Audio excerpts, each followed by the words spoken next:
Primeiramente, nós gostaríamos, né, de cumprimentar as pessoas que estão chegando. Boa noite, Silvia. Boa noite, Lucas, Damaso, Juca, Damaso. Boa noite, Rita de Cássia, Janaína Cota. Boa noite. Boa noite aí a Lucy Mar Dias. Sejam bem-vindos todos vocês para nossa conversa. Vamos aguardar, né? E estão sendo avisados que nós estamos ao vivo. Boa noite, querida Meire Sanavia. Boa noite. Então, enquanto nós esperamos, né, nós gostaríamos de lembrar que aqueles que ainda não conhecem, eu gostaria de fazer um convite para vocês conhecerem o nosso canal no YouTube, Dr. Roberto Lúcio, que é um canal de saúde mental e espiritualidade. Se você não conhece, vá, assista. Nós temos dezenas e dezenas de vídeos, nós temos lá comentários nossos, entrevistas, seminários sobre temas voltados à questão da saúde, à questão da espiritualidade.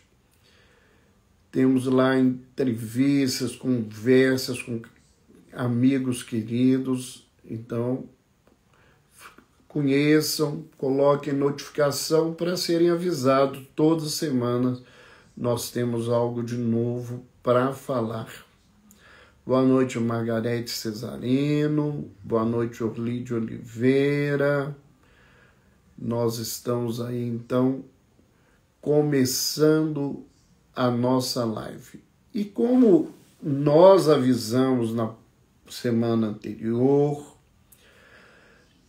nós vamos fazer mais uma live sobre o livro que é Histórias da Vida nos Passos do Mestre, que é uma obra que foi ditada pelo Espírito Carlos e que fala da experiência dele no Hospital Espírita André Luiz sobre atendimentos a pacientes psiquiátricos. Então, na semana anterior, nós falamos sobre a questão das dependências químicas. Vimos um fato interessante, né, que é a intervenção da equipe espiritual fora da instituição, auxiliando aquelas pessoas que já passaram pela instituição e que precisam de ajuda.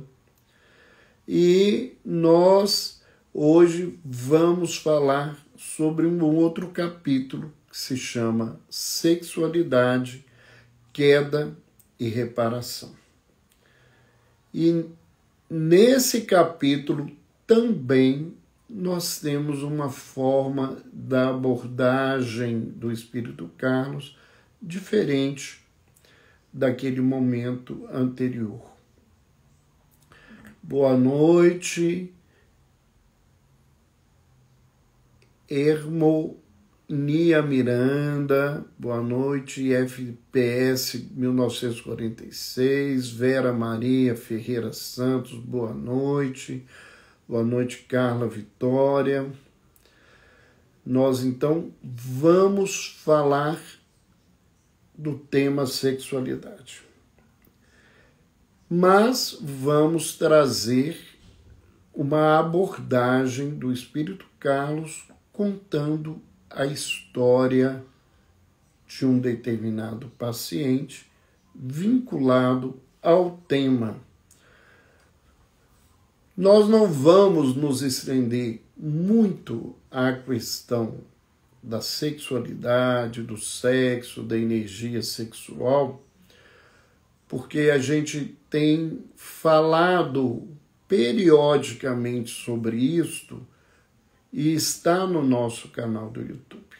Então, quem quiser saber um pouco mais sobre sexualidade, sobre as questões do sexo, sobre a questão do uso da energia sexual, nós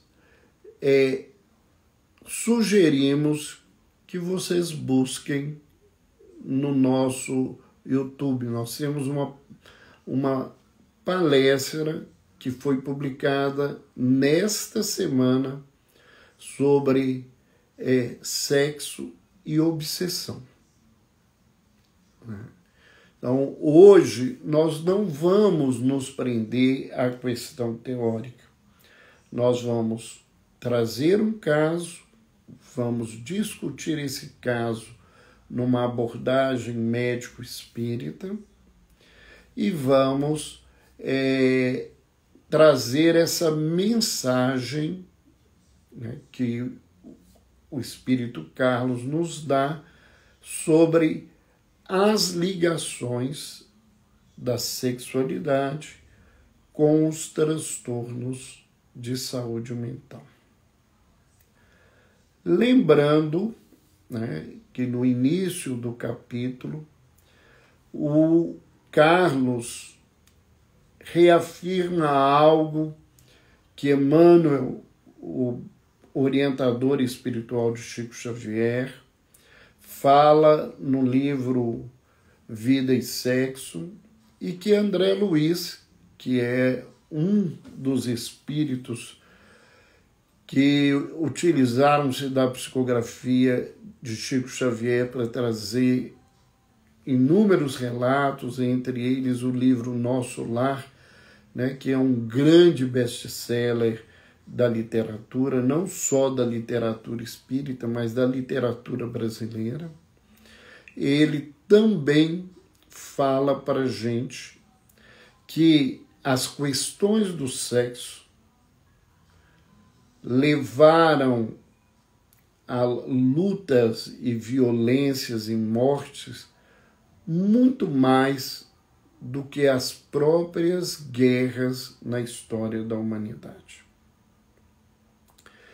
Que muita coisa foi acontecendo nesse campo, né, levando as criaturas a agirem contra os seus próprios princípios, muitas vezes, contra aquilo que eles conheciam como um caminho que pudesse fazer uma transformação. E esse processo de culpa foi e vai lesando espiritualmente a vida do ser, e ao reencarnar, estas questões podem comprometer tanto a nível do sistema reprodutor masculino e feminino, quanto a nível do adoecimento emocional, do adoecimento mental da criatura. Por quê? Porque nós vamos ver que os graves problemas que a vida de libertinagem, né, de comprometimento no campo da sexualidade leva, são comprometimentos das emoções, muitas vezes ferindo profundamente outras criaturas que, ao se sentirem molestadas, abusadas, agredidas e traídas, trazem para fora sentimentos que complicam as suas vidas, mas complicam também a vida de outras criaturas. E eu vou fazer um relato que é um sumário da história, né, desse capítulo, Sexualidade, Queda e Reparação, do livro, para quem entrou agora, Histórias da Vida nos Passos do Mestre, né, que este livro traz inúmeros capítulos, todos eles falando sobre o trabalho da espiritualidade junto ao Hospital Espírita André Luiz na assistência às pessoas encarnadas e desencarnadas vinculadas às internações dentro da instituição, aos atendimentos no ambulatório, hoje no CETAS, que é o Centro de Terapias e Assistência Social, que o hospital possui. Ele, depois de uma descrição intensa sobre as questões de sexo, sexualidade e energia sexual, ele vai passar a nos contar uma história que atravessa o tempo e o espaço. É muito interessante e às vezes até fica meio complexo a leitura, porque o Carlos optou de não trazer nomes das pessoas, para que não se inferisse qualquer coisa em relação aos pacientes, né, que os familiares, os conhecidos, não vinculassem ninguém às histórias que ele trouxe para se respeitar e resguardar essas informações de forma não a atingir ninguém. Então, com isto, o relato fica um pouco mais difícil, exigindo uma maior atenção. Mas nós vamos dividir com vocês a história, trazendo aí algumas personagens importantes dessa história, para explicar por que esse espírito, que eu vou chamar de paciente, né, ele chegou em determinado momento no Hospital Espírita André Luiz. Uma outra questão que é importante, e eu acho que desde já é importante relatar, que a grande maioria dos casos, eu, que tive a honra de ser um médium, embora médico e trabalhando no Hospital André Luiz, entre a questão do voluntariado e a questão profissional há 44 anos, alguns casos eu não identifiquei, ou a grande maioria deles. Eu não consegui relacionar com alguém que eu tivesse atendido ou que eu tivesse acompanhado o atendimento de algum colega dentro da instituição.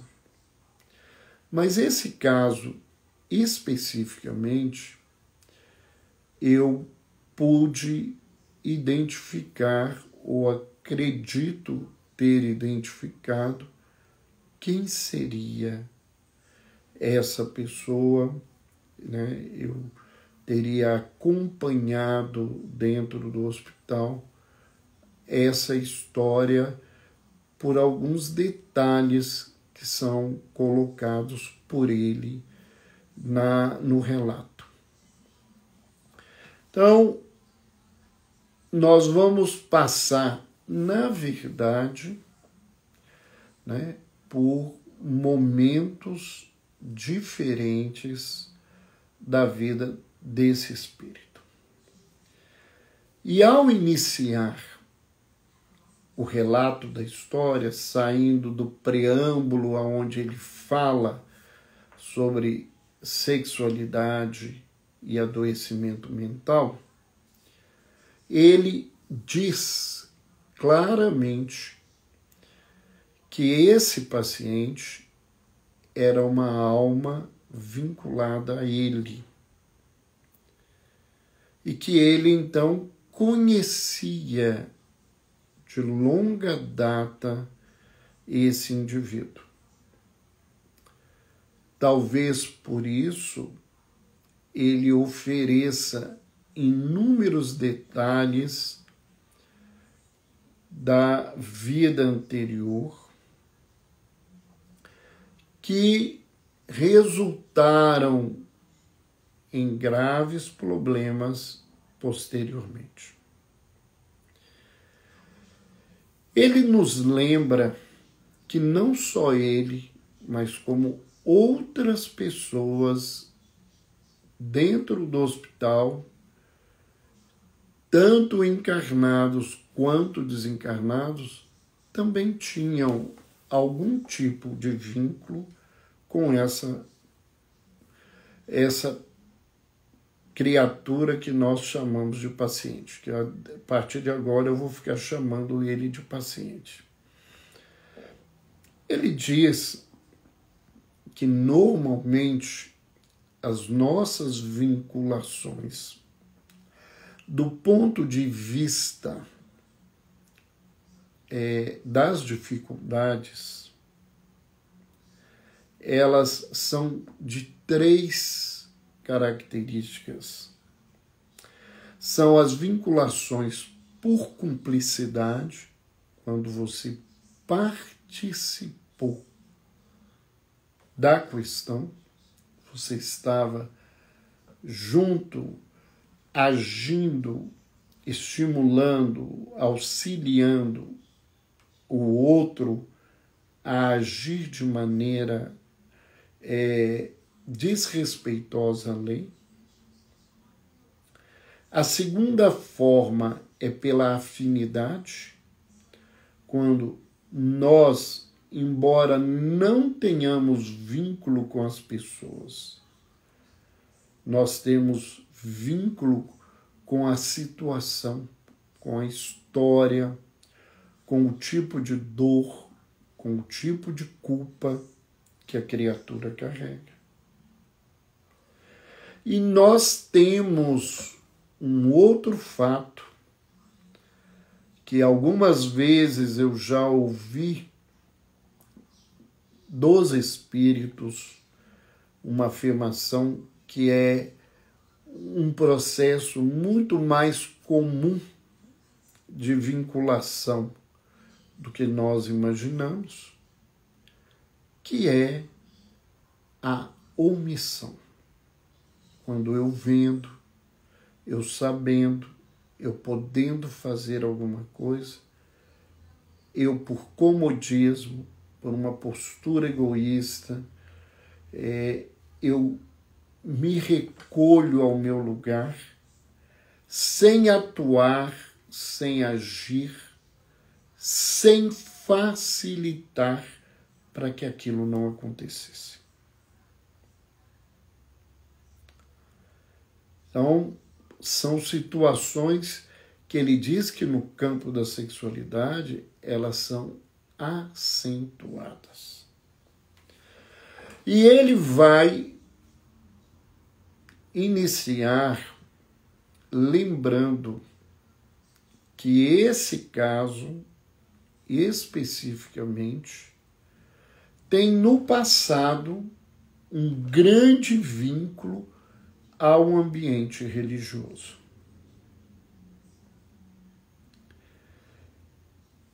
E qual seria esse motivo e por que ele está levantando isso de uma maneira tão evidente? ele nos diz que a rigidez ideológica da religião, ela, ao reprimir ou proibir de maneira ostensiva as vivências religiosas, ou grande parte das vivências religiosas, e vincular as questões da religião com o demônio ou com os espíritos obsessores, que isso, em vez de auxiliar a criatura a crescer, isso facilita quedas e desditas constantes. E aí nós lembramos de um ditado, popular, que quando a gente aperta muito nas mãos, sai entre os dedos. A repressão sexual ou a repressão em qualquer caminho, em vez de reduzir as dificuldades, ela aumenta essas dificuldades. Um exemplo fora da sexualidade, que foi a época da lei seca nos Estados Unidos, na primeira metade do século XX, lá por volta da década de 20, 30, em que a lei seca proibia o uso da bebida, foi um dos períodos de maior procura e uso do álcool dentro dos Estados Unidos. Então, reprimir a sexualidade natural das criaturas é abrir um espaço extremamente complicado. E quando a gente fala de ambiente religioso, seja ele qual for, de qualquer religião, e a gente convive constantemente com notícias, e esses dias o tema voltou a ser colocado pelo próprio Papa Francisco na reunião da Juventude Católica em Lisboa, em Portugal, aonde no primeiro dia que ele chegou, ele recebeu várias vítimas de abuso sexual por parte do clero católico em Portugal, e isso tem se repetido ao redor do mundo, e essas acusações acontecem. Então a gente vê que ao se reprimir a vida desses religiosos do ponto de vista sexual, muitas vezes o que a gente depara é com essa situação e essa complexidade. E a gente vê isso quando as famílias também se comportam assim e que acabam levando os filhos, as filhas para comportamentos e vivências e situações de busca de se libertar disso e às vezes se aprisionarem a uma relação doentia, a uma vivência de uma gravidez indesejada ou uma dificuldade de lidar, de cuidar de um filho que surge nessa condição. Então, ele vai começar contando que esse paciente, antes mesmo dessa encarnação que nós vamos falar agora, que é a primeira delas, ele já era um indivíduo que tinha como característica apetites sexuais desvarados, ele gostava de participar de orgias sexuais, que ele diversas vezes havia usado e escravizado sexualmente terceiros, e que ele tinha uma história, inclusive, de extermínios de pessoas que tentavam atrapalhar a sua busca de prazer ou denunciar os seus comportamentos para a sociedade, que ele buscava não deixar transparecer para as outras criaturas, até porque isso, alguém pode dizer, mas isso era natural lá no passado, a comportamento, sim. Né? Mas nós vamos ver que o grande problema não era que o comportamento era aceito, né? O que eu sei e o que eu não sei, o que eu fui orientado e não fui orientado, e a forma como eu agi a partir de um conhecimento, de uma orientação e de uma posição. Para tentar reduzir as dificuldades dele, numa tentativa dele passar uma encarnação num processo de melhora,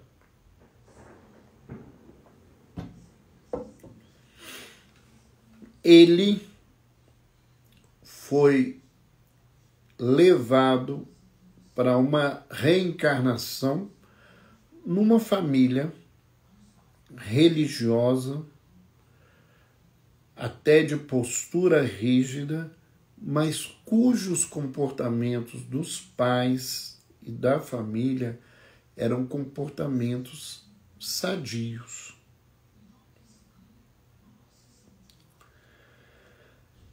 Desde pequeno, né, muito cedo, os pais começaram a perceber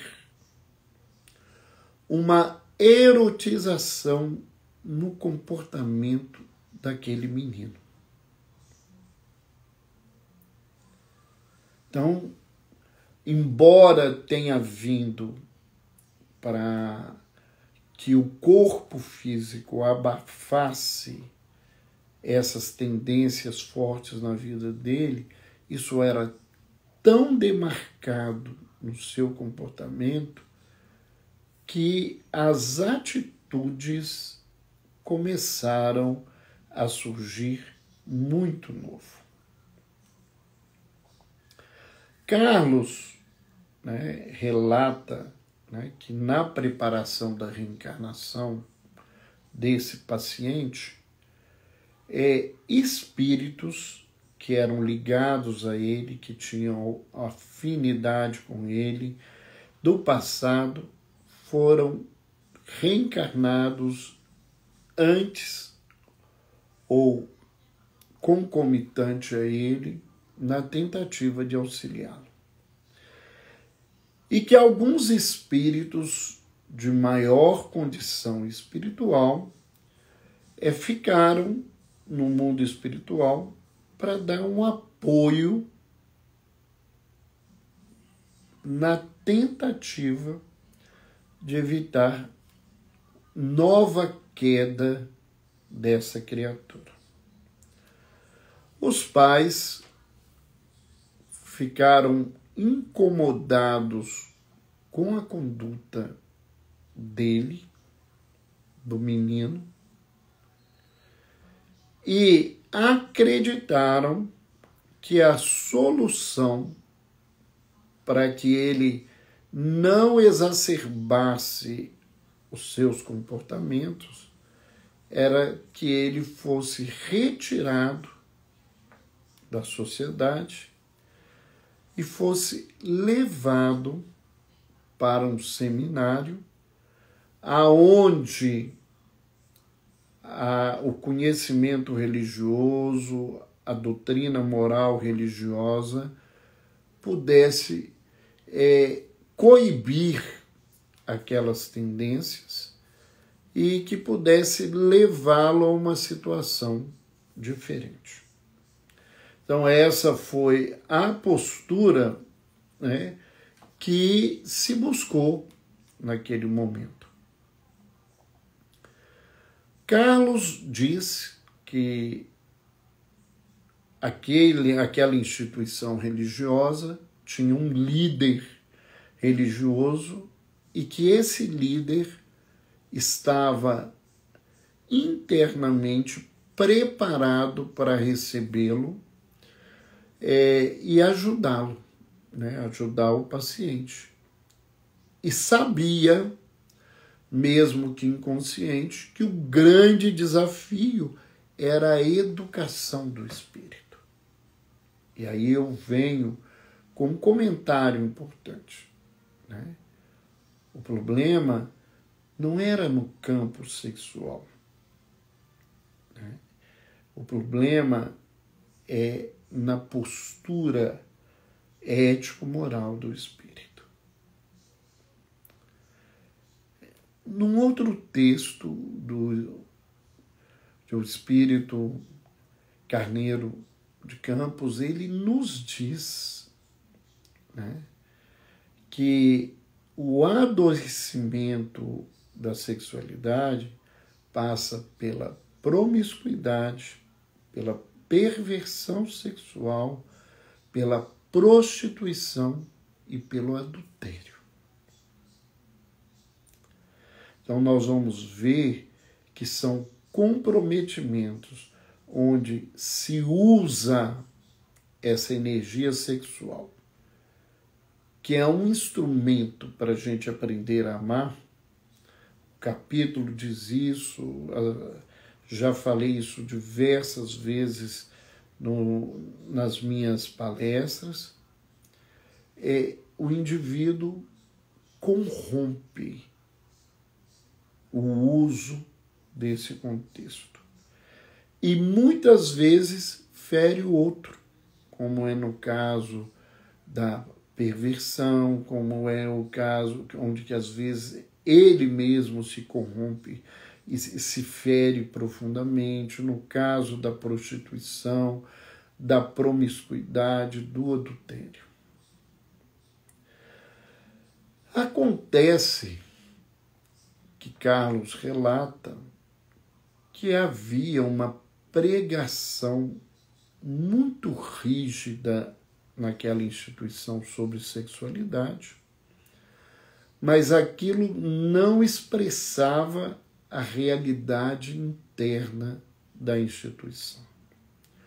Ou seja, se falava de uma moralidade e de uma pureza no campo sexual, mas os membros daquela instituição no intramuro se comportavam de uma forma diferente. Mas ele faz questão de dizer que esse líder do grupo, ele dava um bom exemplo, mas ele não tinha como coibir o comportamento de todos que estavam ali. Então ele agia e se comportava eticamente. Ele fazia o chamado, mas ele não tinha como evitar isso. E apesar, que aí eu vou falar, né, dele ter sido colocado ali para estar sob o cuidado deste espírito, ele, instintivamente, o paciente, fugia da ação dele. E ele se vinculou a um outro companheiro, que ele denominou, na continuidade da vivência, como se fosse o pai espiritual dele. Que aquele era o pai que ele tinha na instituição. Só que esse pai, nas palavras do próprio Carlos, era o hipócrita nato e que usava o seu discurso de moralidade, de bondade, para ganhar o jovem, e ele passou a assediar esse rapaz, o paciente, e em breve tempo eles se tornaram amantes e o paciente se tornou cúmplice dele e foi aprendendo com ele algo que ele já carregava de tendência a se comportar semelhantemente. Né? Como diz em Minas Gerais, por fora, bela viola. Por dentro, pão borolento. Então a coisa parecia boa, mas na verdade os comportamentos não eram compatíveis com o discurso, com a palavra, com a pregação. Então aí a gente já vê por que a culpa acontece. Por que essas coisas são difíceis? Por que isso é complicado? É porque eu sei o que eu tinha que fazer.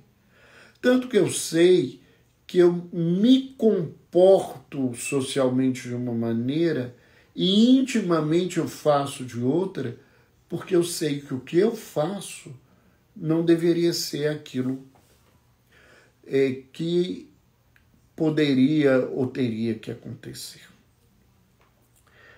Com essa postura, o paciente já adulto, vivendo a mesma posição, pelo seu discurso, pela sua palavra, ele conseguiu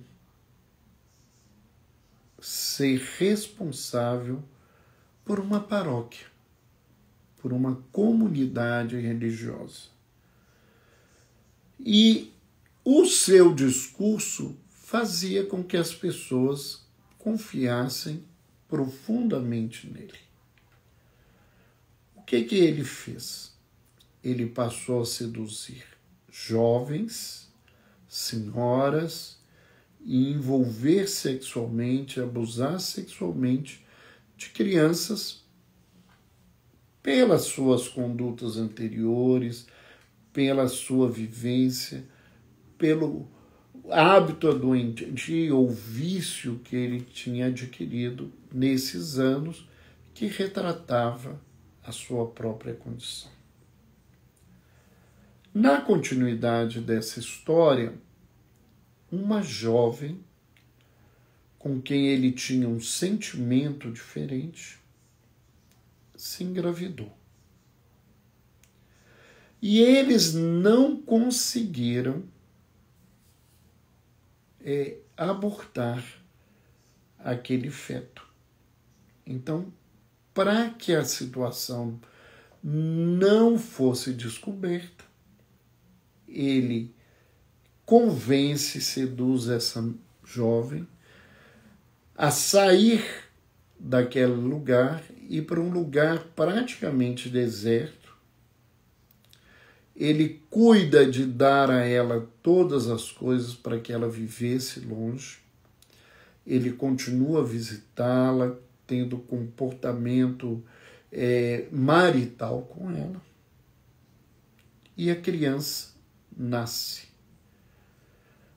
Mas, ao mesmo tempo, na paróquia, ele continuava vivendo as mesmas coisas, apesar do susto, da coisa que ele tinha convivido.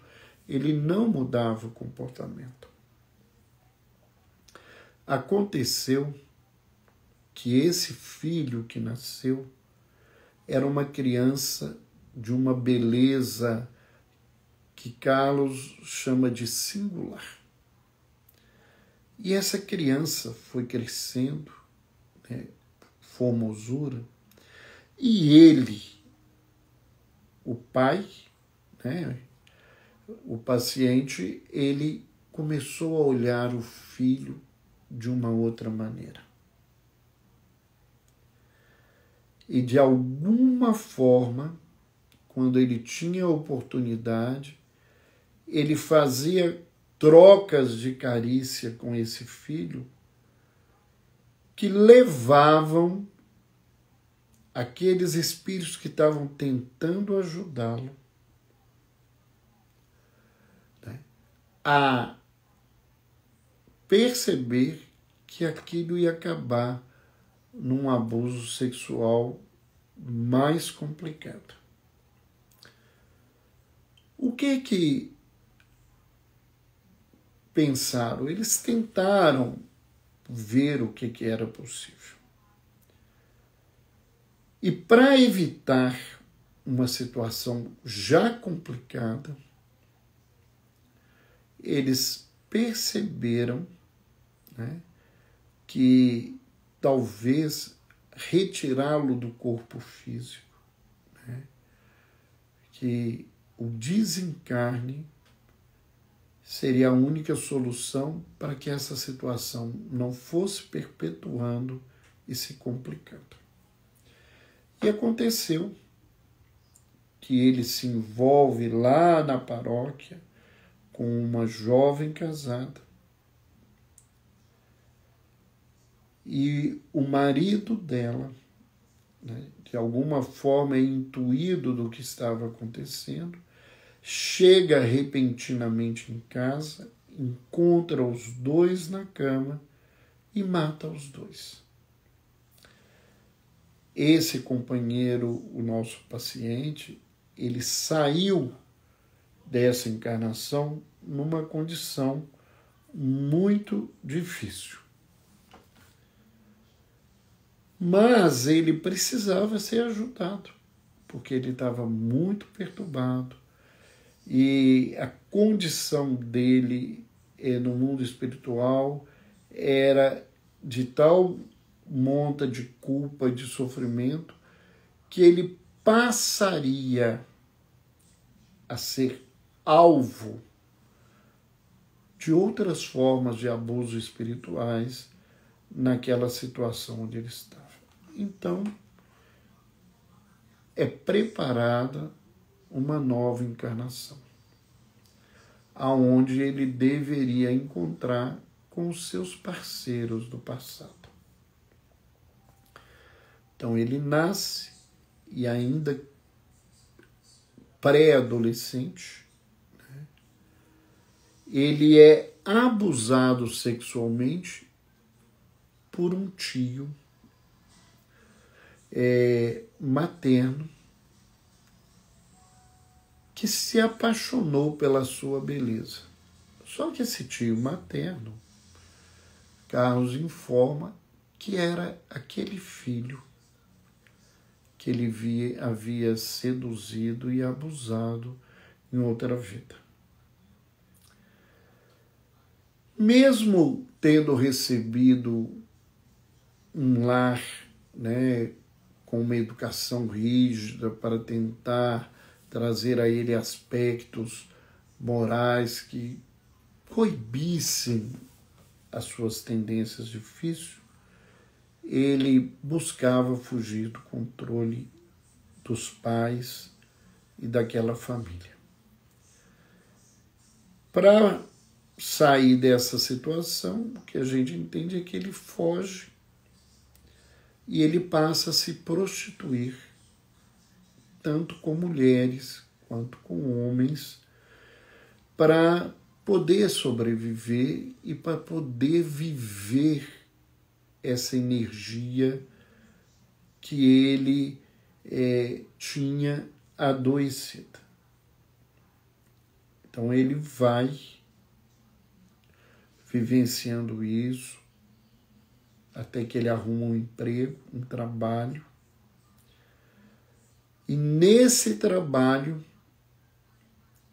ele conhece uma jovem de quem ele se apaixona, que nos dá a entender que é a própria mãe daquele menino, porque ele retoma um sentimento e ele tem o desejo, né, de se casar com ela, né, de construir um processo de família. Embora ele mantivesse essas condutas de perversão, né, ele acaba se casando com ela, que era alguém que o coração dele começava a se tocar mais profundamente. Mas aconteceu um fato difícil. Ele já casado, numa dessas posturas e arrobos dele, dificuldade, ele abusa sexualmente de uma menina, de uma jovem de 14 anos, e esse abuso, né, ele, nessa situação, ele é pego em flagrante e é preso.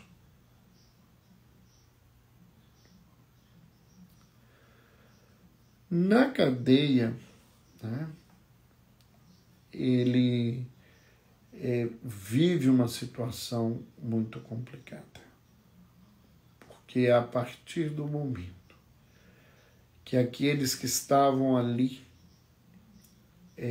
descobrem o motivo da sua presença naquele presídio, ele passa a ser viciado e usado, abusado sexualmente por aquelas pessoas.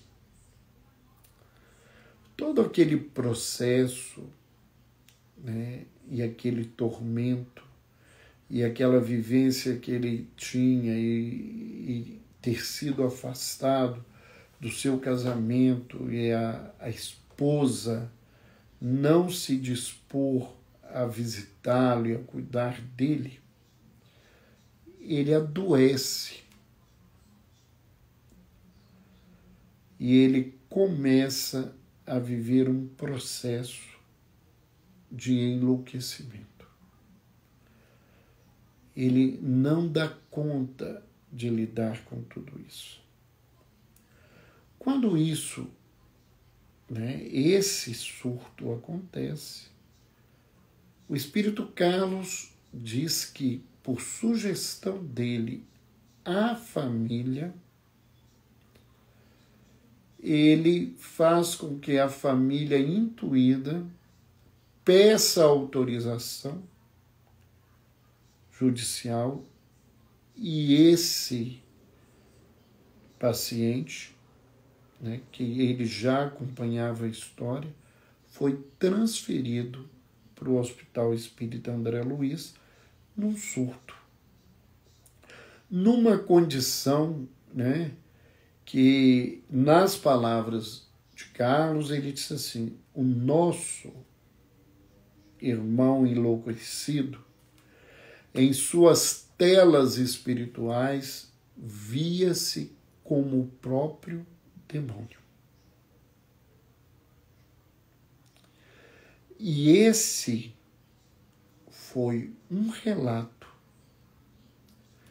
que esse espírito fez ao profissional que o atendeu na primeira entrevista. Quando o profissional perguntou a ele por que ele estava lá, ele disse para o profissional: se eu não sou o próprio demônio, o demônio mora em mim.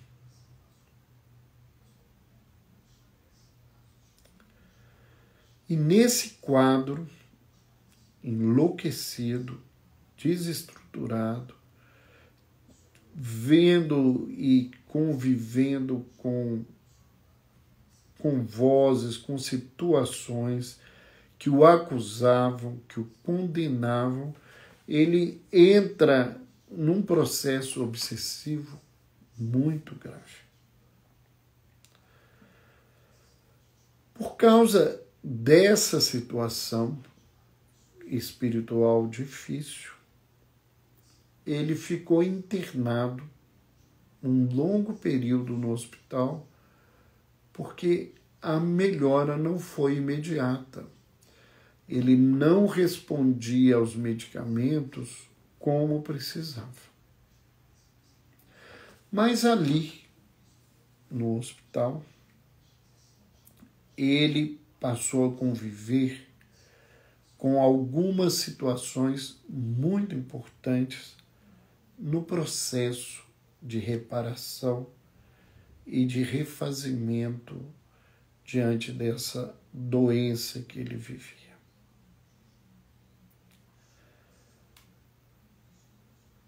ele se encantou com a atitude afetiva, carinhosa e cuidadosa dos voluntários do Departamento de Assistência Espiritual do hospital, que passaram a atendê-lo de uma maneira muito ostensiva, porque foi pedido uma ajuda espiritual para ele, e as orientações que os espíritos deram a esse grupo de encarnados, que era um quadro muito grave e que precisava de uma atenção muito próxima de todos eles. Além disso, um dos técnicos que o atendia, ele encontrou uma grande afinidade espiritual.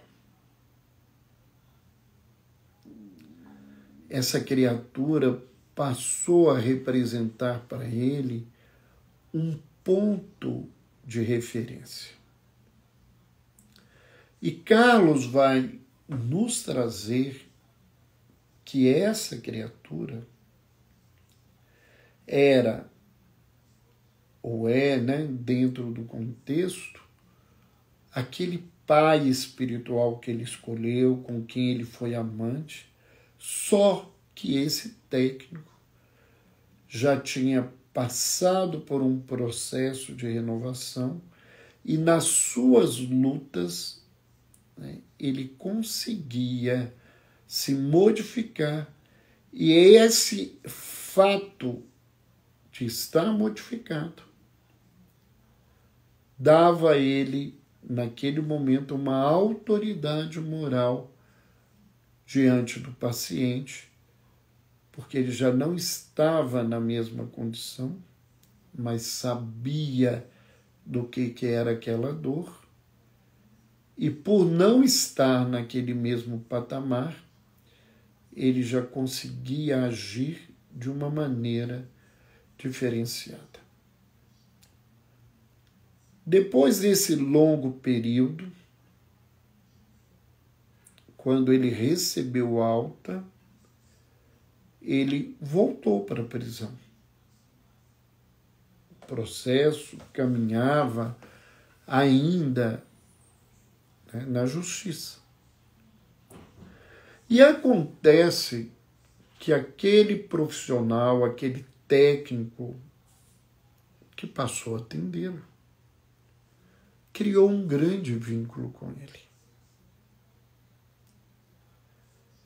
E, espontaneamente, ele passou a visitá-lo na prisão. E se propôs a ajudar a família, que tinha muitas mágoas do comportamento dele não ter aceitado as orientações dele. Passou a auxiliar a esposa, que estava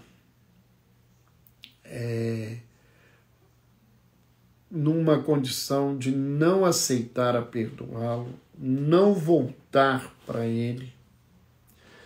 E ele, naquele fato, naquela condição, ele passa a aceitar o tratamento, ele passa a tomar uma nova atitude, ele tem a esperança, através do trabalho desse companheiro encarnado, que era auxiliado pela equipe espiritual, de que a esposa o perdoaria e que ele poderia voltar a viver numa outra condição.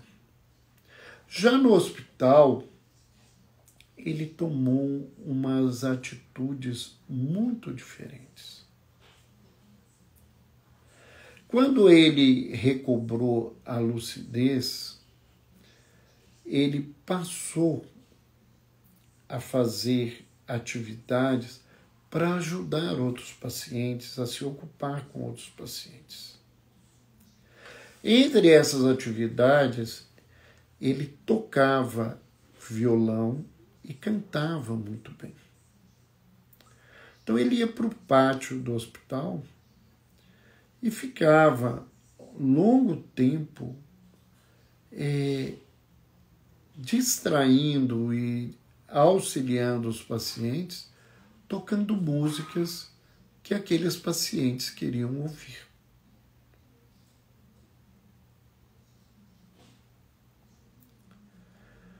Por outro lado, né, ele também passou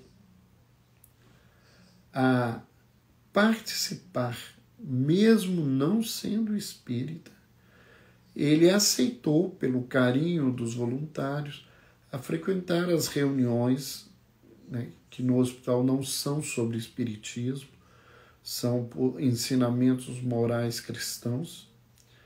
Então, isso não ia contra a sua crença religiosa, ele não tinha nenhuma formação espírita, mas Carlos lembra que aquele técnico sim era espírita e que ele ouvia e passou a se interessar e a perguntar sobre os conceitos espíritas com aquele que tinha sido o pai espiritual dele de uma maneira doentia noutra vida.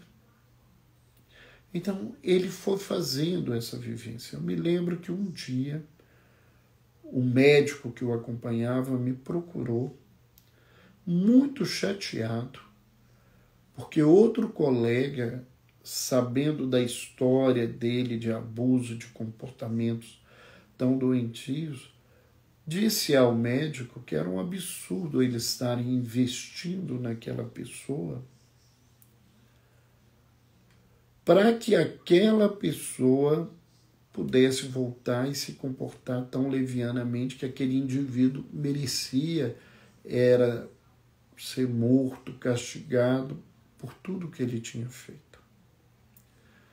Eu me lembro de dizer para ele: você está fazendo o melhor que você tem.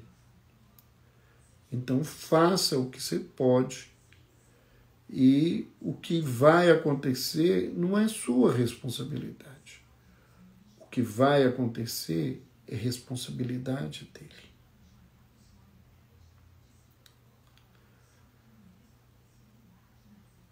Saindo um pouco do contexto do livro que fala dessa nova postura e da mudança da família, durante muitos anos, esse paciente foi atendido por esse colega. E como eu havia auxiliado muitas vezes essas orientações, ele passou a me dar periodicamente notícias desse paciente. A esposa o perdoou, ele voltou para casa, eles tiveram um filho. A última vez que eu tive notícia, posso dizer para vocês que já teria entre 16 a 19 anos no mínimo da internação dele no hospital.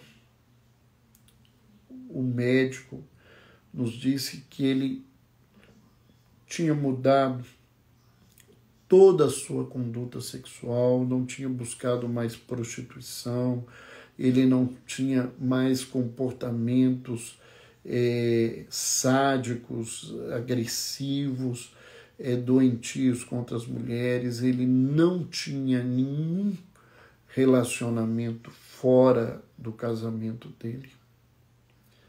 Aquele filho fez um processo de mudança. O trabalho afetivo e espiritual do hospital fez uma limpeza e ele começou a ter expressões de afetos fora da questão da sexualidade, que foi auxiliando.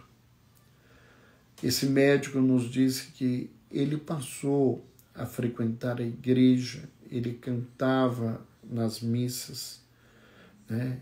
E as pessoas, segundo ele relatava para esse colega, se emocionavam com a sua voz, com o seu canto, e isso estimulava que ele buscasse cada vez mais uma postura dentro da comunidade religiosa mais ativa, de maior auxílio.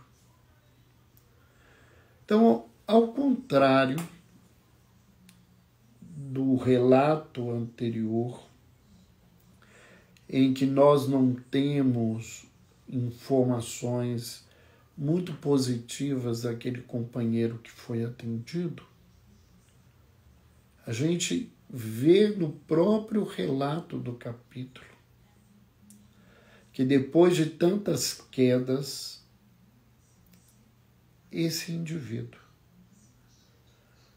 a partir do sofrimento, porque a prisão foi um lugar de humilhação e sofrimento, em que ele falava com esse profissional que eu estou comentando, né, que eu fiquei como supervisor do caso, que ele entendia que tudo aquilo era para ele entender a dor que ele provocava nas pessoas. E para vocês verem a gravidade do comportamento dele, ele buscava prostitutas quando ele estava ainda na situação doentia, e durante a relação ele agredia para que elas fossem feridas, sangrassem, porque aquilo dava prazer a ele.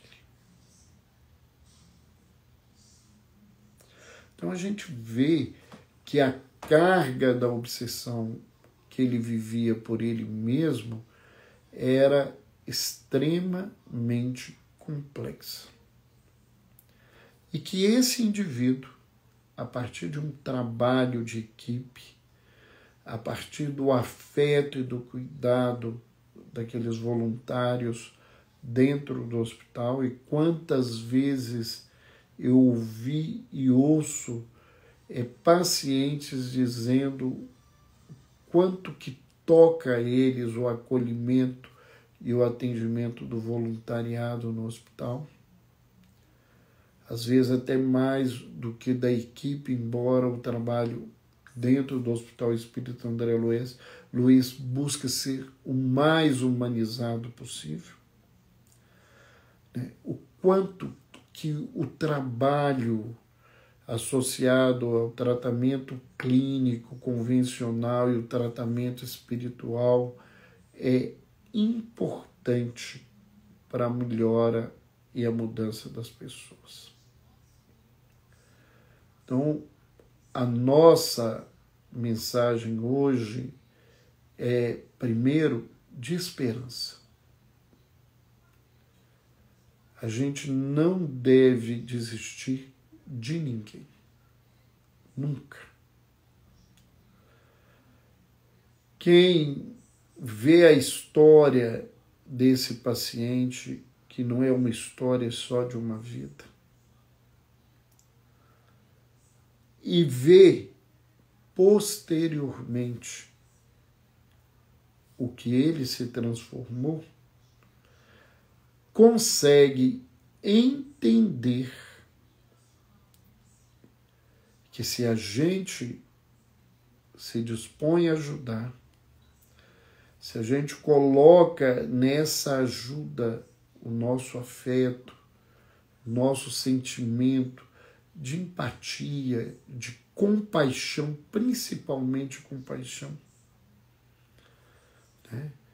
Essa criatura, ela não foi vista como um coitado, ela foi vista como alguém capaz de ajudar, e ela ajudou muitos pacientes no hospital, ela ajudou no trabalho de sensibilização espiritual dentro do hospital e depois que saiu da prisão, dentro da sua comunidade religiosa. Então, é uma mudança imensa. É claro que, usando simbolicamente a linguagem dele, ele não se transformou de demônio para um anjo. Mas a grande proposta nossa nessa encarnação, segundo o Espírito Emmanuel, é de humanização. E esse homem que se comportava como uma fera doente no campo da sexualidade se tornou gente no campo do afeto. E só isto é suficiente para dizer que não se deve perder a esperança. Que é possível fazer todas essas coisas. Nós estamos vendo aqui, né, a colocação de algumas pessoas que comentaram sobre o nosso trabalho. Nós lembramos que essa live vai ficar no Instagram e depois vai para o YouTube. E queríamos, né, para quem não conhece o nosso canal do YouTube, que vá ao nosso canal do YouTube, que assista as nossas lives, os nossos seminários, centenas de trabalhos nossos lá. E se gostarem, marquem, porque isso é importante para que as pessoas que têm interesse no mesmo tema possam receber essa informação, né? Que coloquem notificação, porque toda semana nós temos alguma novidade. E aí, mais, eu queria dizer, já está aí no nosso Instagram, outro dia nós fizemos uma live sobre isso, nós vamos falar mais sobre essa situação. Nós lançamos uma segunda etapa da nossa jornada na arte de acolher. E essa segunda etapa se chama Em Busca de Mim Mesmo. Nela, eu utilizo, né, o meu método de acolhimento para as pessoas, que eu denominei de método rede de acolhimento. Rede, né, que pode lembrar conexão, que é um propósito importante, e rede, que pode lembrar uma rede que acolhe, que balança, que adormece, que alivia, que acalma as pessoas.